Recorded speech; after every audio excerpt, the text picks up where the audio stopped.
Bonjour chers auditeurs, on se retrouve pour un nouvel épisode d'Épitaphe, un podcast pour parler de ce qu'on vit vraiment quand on entreprend et pour explorer les moments charnières. Car chez Daphni, on aime évidemment célébrer les belles réussites, mais on a aussi envie de parler des histoires qu'on ne raconte pas assez, celles des projets qui nous ont fait rêver, mais qui n'ont pas eu la fin espérée. Pas pour pleurer, mais pour apprendre, parce que partager les erreurs commises, c'est permettre à d'autres d'éviter les pièges. Voilà, chers auditeurs, vous avez l'ambiance. On va revenir sur les coups durs, les erreurs, les tournants inattendus et surtout les leçons tirées, car c'est là, dans ces zones grises, que se cachent les leçons les plus précieuses. Et à mes côtés, on a Paul Bazin qui est partenaire chez Daphni. Salut Paul. Salut Sophie. C'est toi qui as eu la brillante idée de convier notre invité du jour, Édouard. Bienvenue, merci d'être avec nous. Salut Sophie, salut Paul. Hello Edouard. Donc Édouard, tu es le cofondateur de BAP, acronyme de Brasser à Paris, Bu à Paris. Et je vais te laisser le micro pour te présenter et nous en dire un peu plus sur cette brasserie artisanale. Merci de me recevoir. Et donc moi, je suis le cofondateur de BAP, une brasserie qu'on a montée avec mon ami Archibald en 2013 et avec laquelle on fabriquait de la bière artisanale dans Paris et qu'on distribuait, qu'on vendait essentiellement aux restaurants, aux cafés, aux grandes surfaces, en retail et par Internet. Voilà. Tu peux nous raconter un peu ton parcours? Qu'est-ce qui t'a amené à créer cette brasserie? Ouais, bien sûr. Moi, j'ai un parcours plutôt généraliste, plutôt finance d'entreprise. Je fais pas mal de crédits. Mon associé a fait du financement de projet et on s'est retrouvés après des parcours, notamment à l'étranger. Moi, j'ai passé 7 ans aux États-Unis où il y avait une scène bière artisanale hyper développée. Et on s'est retrouvés en début des années 2010 à Paris avec le constat qu'il n'y avait pas ou peu d'offres locales en bière artisanale en Île-de-France, et puis cette envie de monter un projet avec un très bon copain et autour d'un produit qui nous passionnait. Donc on s'est lancé comme ça. Et moi, dans cette aventure, j'ai géré tout ce qui était la partie commerciale, marketing et la DAF. Et mon associé s'occupait de la partie prod, logistique, achat. Et tu as toujours eu cette envie d'entreprendre? Ou c'est plutôt la rencontre avec Archibald? C'est le produit et l'opportunité? Qu'est-ce qui t'a poussé à te lancer? Alors, on vient tous les deux de familles où il y a des entrepreneurs, donc je pense que ça a dû infuser depuis un petit moment. Et non, je pense que ça nous taraudait depuis quelques années. On avait été... moi, j'étais plutôt content dans les entreprises par lesquelles je suis passé, mais c'est vrai que se lancer dans l'aventure entrepreneuriale, c'était hyper excitant. Les étoiles étaient assez bien alignées pour ce lancement et sans regret, quoi. On y est allé. Et on va passer un peu rapidement, mais du coup, j'imagine que vous avez dû recruter, lever des fonds. Ouais. Tu peux parler brièvement de cette période-là? Oui, bien sûr. Donc nous, on s'est lancé à plein temps en fin 2012-2013. Il nous a fallu du temps pour trouver un lieu parce qu'on faisait toute la fabrication, donc il y avait un volet assez industriel. Donc on a dû trouver un lieu pour accueillir du matériel, des mètres carrés, etc. Donc les premières bières ont été brassées fin 2014 et les premières bières vendues début 2015. Donc voilà, lancement commercial début 2015. On a connu une belle croissance, on a fait des augmentations de capacité de production successives dans notre lieu qui était rue Saint-Maur dans le 11e. Et puis, il y a eu un moment où on allait saturer notre capacité de production qui approchait. Et on a pris la décision de faire un deuxième lieu de production à Sucy-en-Brie en Val-de-Marne. Et ça, c'était une décision qui a été prise en 2018, financée en 2018-2019. Et puis, c'est des cycles industriels assez longs. Une fois qu'on a appuyé sur le bouton, il faut que les machines soient construites, fabriquées, etc. Et donc, c'était livraison printemps 2020. Donc là, c'est là où notre timing, la croissance de l'entreprise n'a pas tout à fait connu ce qu'on avait prévu avec l'arrivée du Covid. Et ensuite, on a opéré avec les 2 sites de production et puis les choses ont été un petit peu compliquées pendant les 4 années qui ont suivi le Covid. Et ça s'est soldé pour nous par un redressement judiciaire dans lequel on a pu trouver quand même un partenaire repreneur qui a repris la marque, toutes les équipes, les produits. Donc il n'y a pas eu de discontinuité non plus dans l'activité et les produits existent encore aujourd'hui. Ce qui est plutôt important pour nous. Et si on revient à l'histoire donc de 2018, tous les signaux sont au vert, il y a de la croissance, le produit plaît, différents canaux de distribution. vous décidez d'investir dans la croissance avec cette deuxième ligne de production associée à Ambry. Et là, mars 2020, le Covid arrive. La majorité de vos canaux de distribution, du coup, sont arrêtés. Comment, en tant qu'entrepreneur, tu réagis? Est-ce que c'est violent? Et combien de temps vous avez mis pour vous dire, OK, bon, en fait, on n'est plus dans cette trajectoire-là? Bon, on a été percuté très soudainement, mais comme tout le monde, je pense. Enfin, on passe très vite en mode survie. Il n'y a pas vraiment de signaux faibles, etc. Enfin, on passe direct en mode survie, qu'est-ce qu'on fait? Pour notre activité, disons qu'il n'y avait pas non plus l'interdiction de boire de la bière ou d'acheter de la bière. Ce qui s'est passé, c'est que les canaux qui étaient fermés, comme la restauration, l'hôtellerie, etc., la demande a switché vers les supermarchés, les épiceries, les cavistes. Donc, nous, on faisait pas ou très peu de grande distribution. Donc, très vite, on a switché. Enfin, on devait le faire avec ce nouvel outil de production. Et donc, ça a été un baptême du feu et on s'y est mis à fond. Et heureusement qu'on avait cette nouvelle outil de production parce que sinon, on n'aurait même pas pu jouer cette nouvelle partie, entre guillemets.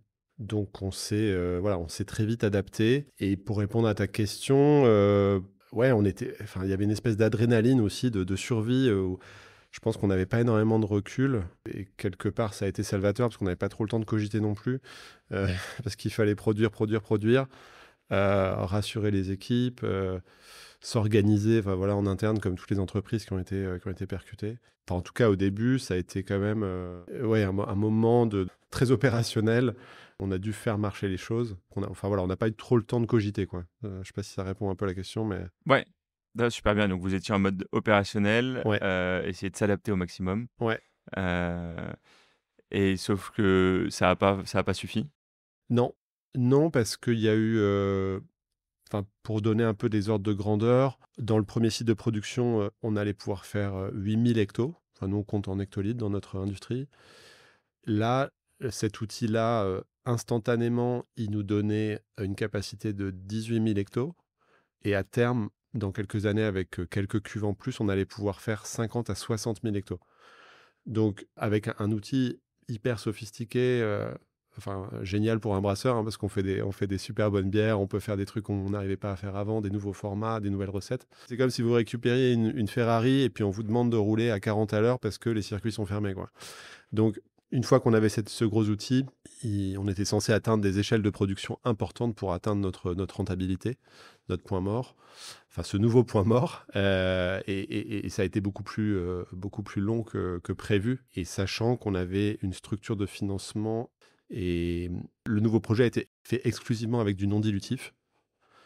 Et donc on avait une charge financière très importante, du crédit bail, de la dette bancaire, de la dette junior.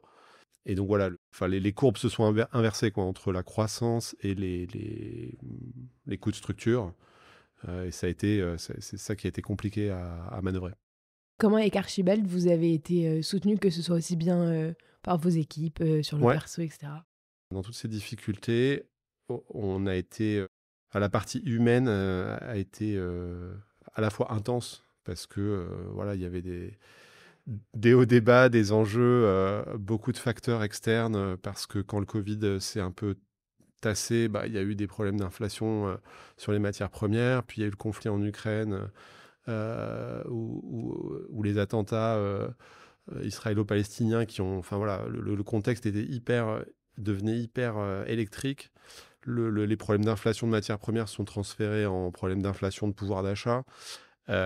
Donc, il y a eu quand même beaucoup d'éléments sur lesquels on n'avait pas de prise. Mais pour revenir à ta question, on a eu la chance que notre association et notre amitié tiennent vraiment le choc, tenaient déjà le choc depuis quelques années. Mais ça a été vraiment le premier soutien mutuel qu'on a pu s'apporter, tous les deux. On se connaît hyper bien, on se connaît depuis qu'on a 10 ans.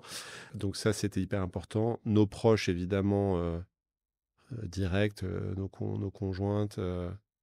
Il se trouve qu'on a des enfants et je pense que ça a été aussi un facteur finalement très stabilisant parce que peu importe ce qui se passe dans la journée au travail de papa, le soir on rentre le week-end et on a envie d'avoir une vie de famille normale et que nos enfants ne soient pas impactés par tout ça. Donc ça nous fait du bien.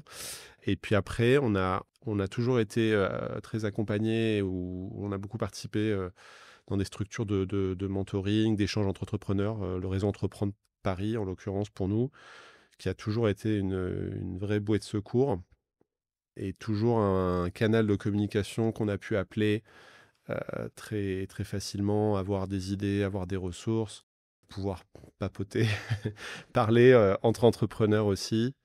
Et donc ça, c'était vraiment bien. Et après, sur la partie interne équipe, on a fait le, on a fait le choix, mais c'était assez naturel d'être très transparent. Pour nous, en tout cas, on était plus d'une trentaine. Et ça a été un des facteurs qui a fait que ça ne s'est pas écroulé tout de suite, que ça a pu continuer. La transparence. Ouais, il y a pu avoir cette reprise, etc. Et ça a été une des révélations un peu. Enfin voilà, c'est toujours un peu en temps de crise que les gens se révèlent. Et on a eu la chance d'avoir des gens qui se sont révélés très positivement, qui ont plutôt eu envie de se retrousser les manches, d'y croire et pas de quitter le navire. Et je pense qu'ils ont aussi apprécié le fait que nous, on était assez... enfin, voilà, on partageait avec eux ce moment-là et qu'on n'était pas dans notre tour d'ivoire à paniquer et puis et à rien leur dire, quoi. Donc je pense qu'ils ont aussi beaucoup appris de comment ça se passe quand ça va pas très bien et qu'est-ce qu'il faut... Enfin, quels sont les mécanismes qui mènent à ça et puis qu'est-ce qu'on peut mettre en place pour s'en sortir. Est-ce que tu appréhendais ce moment où la première fois où tu dis aux équipes, bon, bah, là, on a un problème, on n'a pas encore les solutions, il faut qu'on trouve des solutions? Ouais, ouais, c'est assez vertigineux. Mais c'est vrai que j'aime beaucoup les relations humaines, les sujets RH en entreprise, parce que je trouve qu'ils sont hyper touchy parfois, mais je trouve aussi que c'est là où on a parmi les plus belles surprises, quand on investit dedans, voilà, il y a un retour quand les personnes, quand le message passe bien et qu'on est aligné, qui est très puissant. Et c'est vrai que quand ça a commencé à aller mal, on s'est aussi dit, si les équipes s'en vont, là, c'est la fin de la partie, en fait. Parce que nous, on a été très opérationnel, hein, on faisait des paquets, on a livré des gens nous-mêmes, etc. Mais on ne peut pas faire tourner toute la boutique. Donc, c'était une évidence qu'il fallait que les équipes soient mobilisées et n'aillent pas chercher du boulot ailleurs. Sachant que c'était un contexte aussi post-Covid où le marché du travail à Paris, en tout cas, était ultra dynamique. Une espèce d'euphorie. Tous les recrutements qui ne s'étaient pas faits pendant 1 an et demi se faisaient. Donc, c'était la bataille pour les talents, etc. Donc, on a quand même un peu flippé en se disant, mince, nous, on a une société qui est quand même dans une situation très mouvementée. On ne peut pas forcément les payer plus que le marché, etc. Et par ailleurs, on a vraiment besoin d'eux.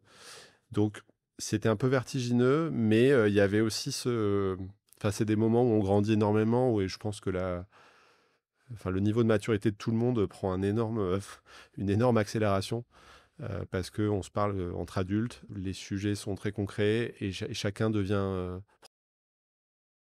prend sa responsabilité aussi. Il y a quelques personnes qui ont moins bien réagi, mais honnêtement, c'était une infime minorité et quelque part, ça a été une sorte de tri sélectif.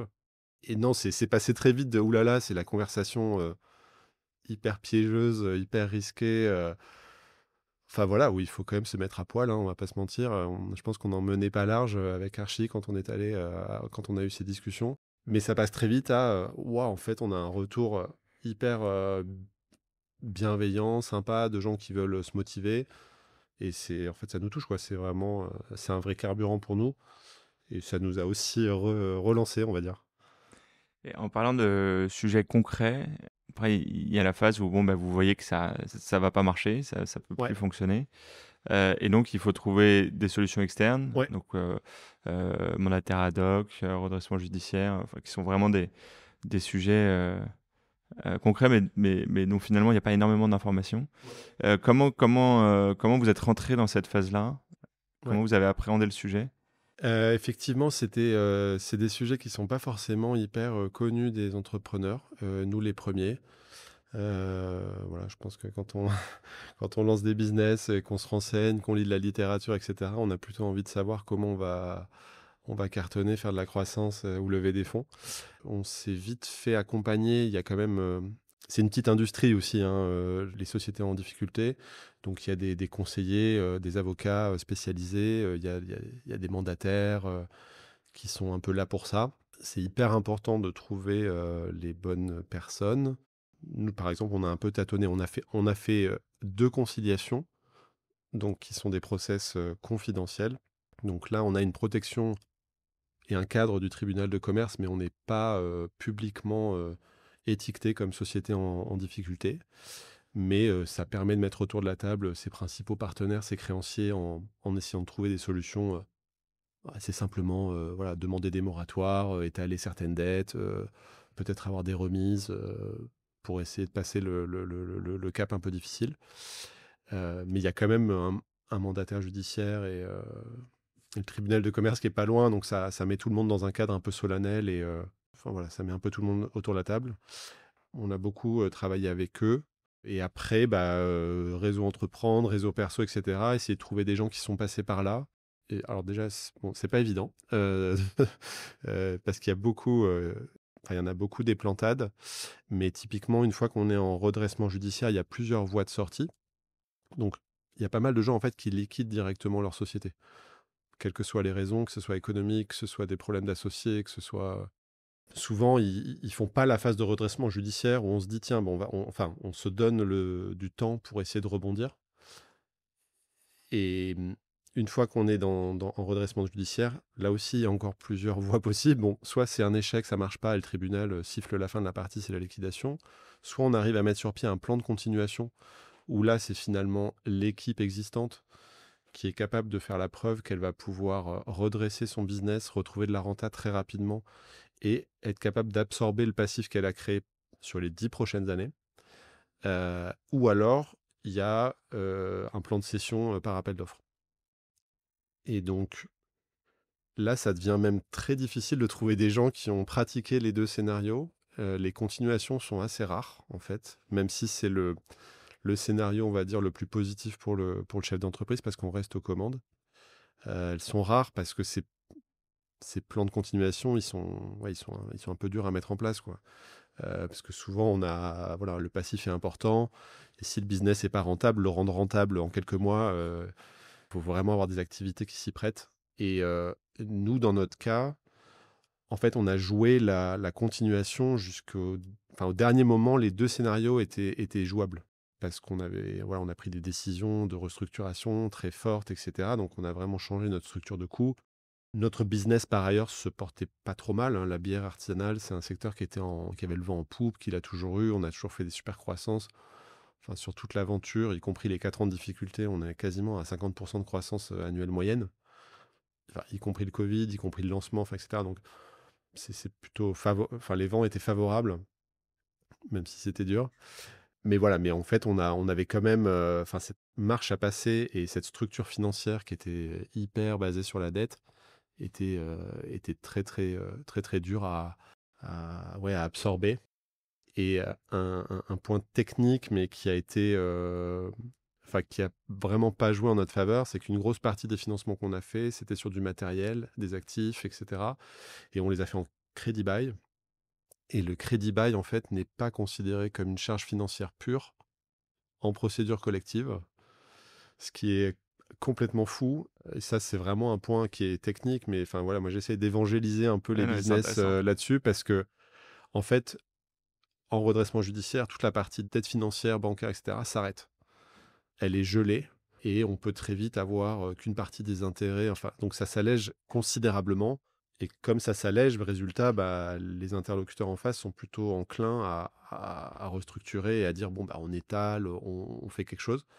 Le leasing ou le crédit bail, c'est considéré comme une charge courante, comme si on payait ses factures d'EDF ou je sais pas, ses abonnements logiciels. Et donc ça, la procédure est très claire, c'est que ça, il faut être capable de les honorer. On ne peut pas les mettre en pause. Sauf que quand ça constitue plus de 50% de vos frais financiers et que c'est essentiellement le problème à régler, c'est assez compliqué. Et côté crédit bailleur, c'est beaucoup plus compliqué parce qu'ils ont le matériel et qu'ils sont franchement pas tout à fait câblés pour. Ils ont moins de choses à perdre. De restructurer. Alors, oui et non. Oui et non, parce que nous, dans l'occurrence, c'était du matériel de brassage, c'est assez exotique. C'était pas une flotte de préfabriqués ou d'ordinateurs ou de l'immobilier ou des voitures. Ou auquel cas, effectivement, ils peuvent reprendre les actifs sous-jacents et terminer. Là, reprendre une cuve de brassage, certes, mais je veux dire, qu'est-ce que BNP Paribas va faire Enfin, ils sont pas hyper bien placés pour le valoriser. Et voilà. Et donc ça, pardon pour la partie un peu technique, mais ça, c'est vrai que ça a été un facteur difficile quoi, dans notre dossier. Ouais, si c'était à refaire. Donc vous avez dû prendre l'autre voie. Ouais, exactement. Et après, oui, c'est aussi un peu circonstanciel, mais l'année 2024 a été hyper dur pour le business à Paris. C'était pré-JO. Il y avait enfin, il y a eu des échéances électorales hyper touchy. Et Paris, enfin voilà, quand c'est le bordel au niveau politique, social, le business s'arrête. Enfin, nos business en tout cas, d'aller prendre des verres en terrasse, etc. Et puis une météo qui a été historiquement cataclysmique. Pour la bière, c'est pas bon non plus. Donc il y a eu un peu c'est pas que la faute de la météo, mais ça nous a pas aidé. À Lille, ils arrivent à allier bière et mauvais temps. Donc, pas que la météo. ils font ça depuis des générations et ils sont câblés pour. À Paris, c'est quand même. Il vaut mieux qu'il fasse chaud et beau pour vendre un peu plus de bière. Tout à fait. Avec le recul, là, c'est toujours plus facile. Ouais. Et donc, j'imagine que tu t'es reposé sur l'histoire. Est-ce que tu as un sentiment de frustration ou pas, où tu te dis, bon, bah, en fait, il n'y avait pas de solution? Pas de frustration parce que le gros caillou dans la chaussure, c'est quand même le Covid. On a certainement fait plein d'erreurs un peu partout, mais cette espèce de mismatch entre énorme investissement productif et Covid qui met un stop sur l'activité, bon, très honnêtement, je pense que personne était en mesure de le prédire. Et quelque part, si on n'avait pas fait cet investissement, pour le coup, le Covid nous aurait plié en quelques jours parce qu'on n'aurait même pas pu faire de GMS. Donc, notre business historique de restaurant, hôtel, etc., ça serait arrêté et terminé. Merci, fin de la partie, quoi. Donc, oui, c'est un peu décevant, mais c'est pas de la frustration parce que, voilà, je refais pas le film sans cesse en me disant, on aurait dû prendre cette route plutôt que celle-là. Et le point de bascule, c'est quand même un facteur externe.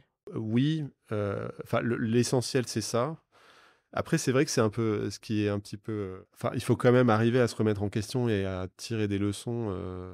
Nous, on avait du pouvoir décisionnel et c'est marrant dans les parcours entrepreneuriaux, les gens qui ont du succès, très humblement, la plupart disent qu'ils ont eu beaucoup de chance. Quand on a un échec, c'est compliqué de dire j'ai eu que de la malchance.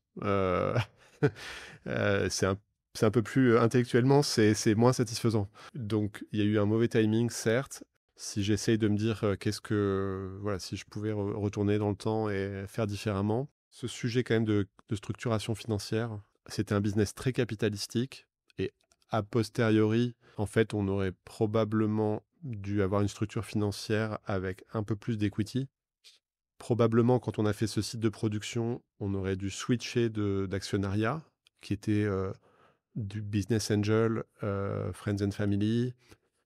On aurait dû passer à un autre braquet de partenaires qui auraient peut-être pu aussi nous aider à serrer les coudes, serrer la vis pendant les années post-Covid. Mais voilà, c'était le monde d'avant. La dette coûtait moins d'1%.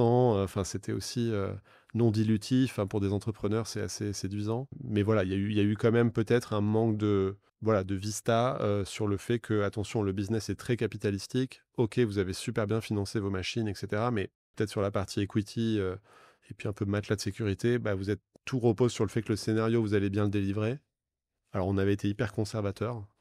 On est sur un business très traditionnel, donc on s'était pas fait des plans délirants. Et puis, on avait eu le premier site qui nous avait donné quand même une idée de comment un ramp-up de site comme ça pouvait se passer.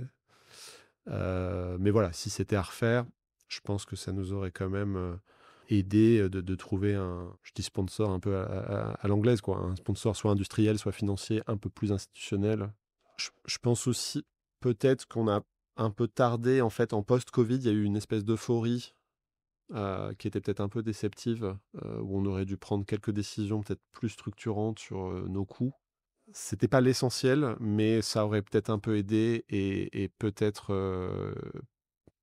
parce qu'on a quand même cherché évidemment à leur relever des fonds, à s'adosser à un industriel pendant les 4 années, mais là c'est compliqué en fait parce que vous êtes vous êtes déjà sur un trajet qui est sur une pente qui est descendante, donc les gens sont un peu attentistes. L'industrie souffrait beaucoup, hein, tout le secteur. Les levées de fonds, voilà, vous connaissez bien, c'était quand même une période où à part dans certains secteurs, il y avait beaucoup moins de transactions. Mais Voilà, est-ce que si on avait restructuré de manière plus radicale tout de suite après le rebond du Covid, ça aurait été plus séduisant peut-être. Mais c'était un peu particulier puisque la thèse pour nous c'était de la croissance. Il fallait faire de la croissance, donc c'est compliqué de restructurer à la baisse quand on doit faire de la croissance. Bon, et ça je pense que c'est l'histoire des BP qui sont basés sur des paliers à repasser et de la croissance à faire de manière un peu impérative. C'est vrai que si on peut s'en défaire et se dire non, mais là on peut faire 1 ou 2 ans à 5% de croissance et c'est bon, ça passe. Évidemment, c'est tout confort, mais c'est pas toujours possible.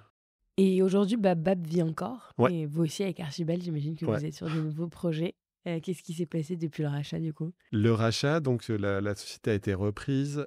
Tous les emplois ont été repris, comme je disais. Les produits continuent d'exister, etc. Et ça, c'est quand même une grande fierté de ne pas avoir mis personne sur le carreau. Et puis de voir aussi ce qu'on a créé, qui est encore sur les étagères et à la pression en terrasse. Donc ça, c'est quand même hyper agréable. Et nous, je pense qu'on aura peut-être envie de se relancer, de relancer des aventures entrepreneuriales. Là, on est dans des phases où on a un peu besoin de recharger les batteries, voilà, d'un point de vue énergie, émotionnelle, financière aussi. Mais c'est chouette parce on a touché du doigt pendant plus de 10 ans l'aventure entrepreneuriale et c'est vrai que tout ce qu'on a appris là dans ces dernières années notamment, ça donne envie de l'exploiter, de le mettre à profit pour d'autres projets. Travailler aussi avec des nouvelles personnes, découvrir de nouveaux secteurs. Donc je prends une mission de conseil en DAF externalisé là pendant quelques mois et puis on verra. Mais c'est vrai je pense qu'on a très envie de rester dans des tailles d'entreprises PME ou start-up qui sont en train de se monter pour retrouver aussi cette énergie, cette créativité qu'on a adorée, quoi. Pas partir trop loin de l'entrepreneuriat. Non, je pense pas, non. Mais c'est une force super positive et pour Babap et pour vous, vous ayez encore envie de vous relancer. Ouais, ça a été très dur, mais j'ai l'impression qu'on ne s'est pas complètement détruit non plus. Notre amitié a survécu aussi, ce qui est une très grande satisfaction et un petit miracle, hein, je pense aussi. Paul me demandait si c'était une cicatrice, mais moi, on le voit pas comme ça, quoi. En plus, ça a duré plus de 10 ans, donc ça a duré 13 ans en tout, donc c'est une super aventure. On a eu des équipes formidables, on a un groupe Bap Alumni qui fait encore des soirées, etc. Enfin, c'est vraiment hyper sympa. Et le produit existe encore. Enfin voilà, tout ça fait que on le voit pas comme ça. On le voit vraiment comme une super aventure. La fin de cette aventure est pas celle qu'on aurait souhaité, mais voilà. Mais l'aventure est quand même là. Ouais, exactement. Il n'y a pas trop de rancœur ou de regret, quoi. Bravo en tout cas pour ce chemin parcouru et merci d'être venu témoigner. Merci beaucoup. Merci de infiniment. mettre la lumière aussi sur ces sujets. On espère que ça en aidera certains ou au moins un. Ouais. Et comme ça, le job sera fait. Et que s'il y a des gens qui souhaitent en discuter en privé, échanger, qu'ils n'hésitent pas. Merci Edouard, à très bientôt. Merci. Salut Edouard. Au revoir. Salut.